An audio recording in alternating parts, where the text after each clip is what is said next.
बिस्मिल्लाहिर्रहमानिर्रहीम। अस्सलामु अलैकुम वरहमतुल्लाहि वबरकातुहू। अल्हम्दुलिल्लाहि वकफ़ा वस्सलामु अला इबादिहिल्लज़ी अस्तफ़ा अम्मा बाद। अल्लाहुम्मा सल्लि अला मुहम्मद व अला आलि मुहम्मद कमा सल्लैता अला इब्राहीम व अला आलि इब्राहीम इन्नका हमीदुम मजीद।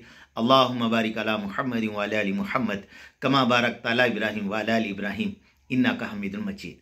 दोस्तों, मेरे बुज़ुर्गों, फरमाया शेर शायरी ज़माने से चलते आ रही है और चल रही है। अरब के अंदर मेरे दोस्तों शायरी का खूब मिजाज था, शायरी का खूब मिजाज था।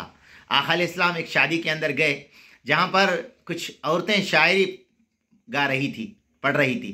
तो उस वक़्त उसमें से एक औरत ने यह कहा कि हमारे पास एक ऐसा नबी है जो कल होने की बातें आज सुनाता है, ख़बरें बताता है, फ़ज़ाइल अमल। तो अल्लाह के नबी ने फरमाया ये बात मत कहो, कहो कि कल का इल्म अल्लाह ही को है। अल्लाह अकबर। तो मेरे दोस्तों, मेरे बुज़ुर्गों, अरब के अंदर जब लोग अल्लाह के रास्ते में निकलते थे तो शायरी के ज़रिए से मुजाहिदीन को उभारते थे, फ़ज़ाइल अमल उभारते थे। और मेरे दोस्तों, अरब के अंदर एक सहाबी का नाम जो शायरी के अंदर लिया जाता है वो हस्सान इब्न साबित रज़ी अल्लाह तआला अन्हु थे। हस्सान इब्न साबित, अल्लाह के नबी अलैहिस्सलाम आप अलैहिस्सलाम की मजलिस में बैठते, आका अलैहिस्सलाम के सामने वो जो शायरी करते, आका अलैहिस्सलाम भी मेरे दोस्तों वाह वाह के दाद देते उनको। अल्लाह अकबर। और पूरे सहाबा अल्लाह के रास्ते में निकलने की जो शायरी के अंदर उन्हें फ़ज़ाइल सुनाते थे, साथियों को उभारते थे, हस्सान इब्न साबित रज़ी अल्लाह तआला अन्हु। और मेरे दोस्तों, मेरे बुज़ुर्गों, हस्सान इब्न साबित रज़ी अल्लाह तआला अन्हु 57 साल की उम्र में मुसलमान हुए। कितने साल की उम्र में?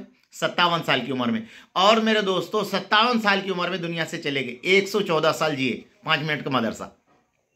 हाँ मेरे दोस्तों। और मेरे दोस्तों, मेरे बुज़ुर्गों, अल्लाह वाले आज भी जो किताबें लिखे हैं, चाहे उर्दू किताबें हों या फ़ारसी किताबें हों, उसके अंदर फ़ारसी की शायरी रहती थी, इससे पहले उसको उर्दू में तर्जुमा करते थे। आज भी आप शेख ज़ुल्फ़िकार साहब की किताबें ले लीजिए, खुतबात असलम ले लीजिए, इस्लाह खुतबात ले लीजिए, चाहे जितनी भी बड़ी बड़ी किताबें हैं, आप उसमें शायरी बयां बात रहती, वाक़िया रहता, फिर उसके नीचे शायरी रहती। और मेरे दोस्तों, मेरे बुज़ुर्गों, एक किताब के अंदर मौलाना किताब के अंदर लिखे, जब भी कोई बात करने वाला मुखर्रिर है तो फरमाया बात करते हुए कुछ शायरी भी पेश करे, बीच में शायरी भी पेश करे, इसलिए कि साथियों में मज़ा आएगा, वो सुनने में दिलचस्पी बढ़ेगी।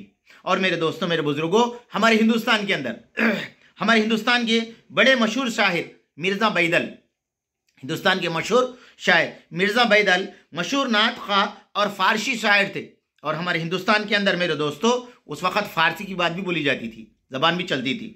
जब हिंदुस्तान की आलमी कौमी ज़बान फ़ारसी थी, हिंदुस्तान की आलमी और कौमी ज़बान फ़ारसी, इनकी नात के कलाम चर्चे ईरान तक पहुँच गए। कहाँ तक पहुँच गए? ईरान तक पहुँच गए। और ईरान की ज़बान फ़ारसी है।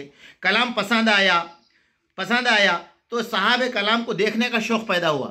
तो मेरे दोस्तों, शायरी एक ऐसी चीज़ है, उसमें अल्फाज के वज़न को देखा जाता है, अल्फाज के वज़न को, कितनी गहराई है और वो कितनी गहराई से बात कर रहा है। अल्लाह अकबर। तो मेरे दोस्तों, देखने का शौक़ पैदा हुआ। इनके कलाम के मुतासिर होकर एक शख्स ईरान से हिंदुस्तान बैदल साहब को मिलने के लिए आए। बैदल साहब हिंदुस्तान के शायर थे, ईरान से एक साहब मिलने के लिए आए। या मुलाकात हुई तो मालूम हुआ कि जहन में नात कलाम का पढ़कर बैदल कैसा ख्याली खाका होगा। उनके शायरी सुन रहे थे तो इन्हों दिल के अंदर सोच रहे कैसे होंगे उन्होंने बैदल साहब। तो मेरे दोस्तों, लेकिन मिर्ज़ा बैदल को जब देखा तो दाढ़ी मुड़ाते हैं। हैरत में पूछा, अल्लाह अकबर। तो मेरे दोस्तों, मेरे बुज़ुर्गों, दाढ़ी का रखना अरब ज़माने से है मेरे दोस्तों, और पूरे अंबिया अलैहिस्सलाम की सुन्नतें हैं। और आदमी का रोब भी किससे होता मालूम आपको? चेहरे से होता, रोब आगे वाले के ऊपर। इसलिए मेरे नबी ने फरमाया मेरी सुन्नतों के ऊपर रोब है। तो मेरे दोस्तों, हैरत से पूछा, आप दाढ़ी मुंडाते हैं? बैदल ने कहा, जी हाँ, दाढ़ी मुंडाता हूँ, लेकिन किसी का दिल नहीं दुखा था। फारसी के शायर क्या पूछे हिंदुस्तान के बैदल शायर को, क्या आप दाढ़ी मुंडाते हैं? कहा कि दाढ़ी मुंडाता हूँ, किसी का दिल नहीं दुखा था। तो फारसी के शायर ने, ईरान के शायर ने यह कहा, अरे तू तो जनाब मुहम्मद रसूलुल्लाह सल्लल्लाहु अलैहि वसल्लम को दिल दुखाता है। ईरान के मुसाफिर ने बसख्त ये कहा। इनके इन जुमला बैदल जी पर ऐसा पड़ा, इसके बाद दाढ़ी मुंडाना उन्होंने छोड़ दिया। अल्लाह अकबर। क्या था दोस्तों? तो मेरे दोस्तों, मेरे बुजुर्गों, शेर शायरी ऐसी थी। उसलिए फरमाया अच्छे कलाम जो है ना, उसके अंदर एक खूबी है। अच्छा कलाम इंसानों के दिलों पे असर करता है। उसलिए बुज़ुर्गों ने फरमाया, दिलों से निकली हुई बात दिलों पे असर करती है। इसलिए दोस्तों, हम किसी से भी बात करें, दिल से बात करें, दिल से, और इखलास से बात करें, इखलास से बात करें, और मोहब्बत से बात करें, और अखलाक से बात करें। पहली बात क्या है? इखलास से बात करें, इखलास से बात करें, और अदब से बात करें, और दोस्तों और फरमाया मोहब्बत से बात करें। ये चीज़ें जब इंसानों की दिलों में आती है, दिलों से निकली हुई बात दिलों पे असर करती है। रब्बना तक़ब्बल मिन्ना इन्नका अंतस समीउल अलीम।